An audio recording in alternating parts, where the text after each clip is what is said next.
Oui, donc moi c'est Augue Sébastien, donc installé sur l'exploitation depuis 2011 avec 200 truies, naisseurs-engraisseurs et 50 hectares de culture. Donc là nous sommes dans le bâtiment qui a 200 places, bâtiment de naissage de 200 places.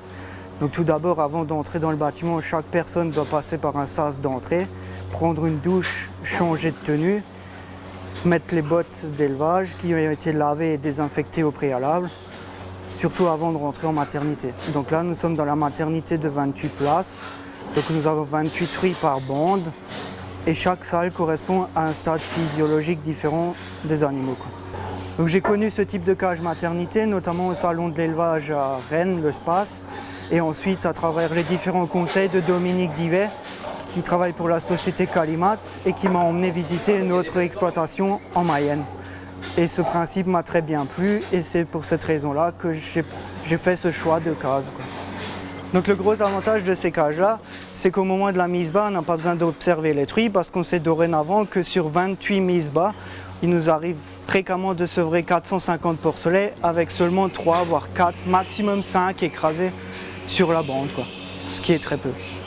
La grande particularité de cette cage-là, c'est qu'on a un palpeur qui est actionné quand la truie se lève, la case se lève. Quand elle se recouche, la case redescend.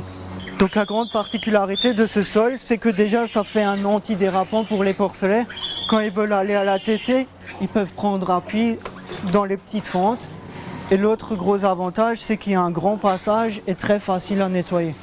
Il n'y a rien qui reste accroché sur le sol. De ce côté-là, nous avons une plaque chauffante eau chaude qui permet d'avoir un point de confort pour le porcelet avec des pastilles antidérapantes. Donc c'est vraiment un choix que je ne regrette pas et pour rien au monde, je reviendrai sur des cages standards.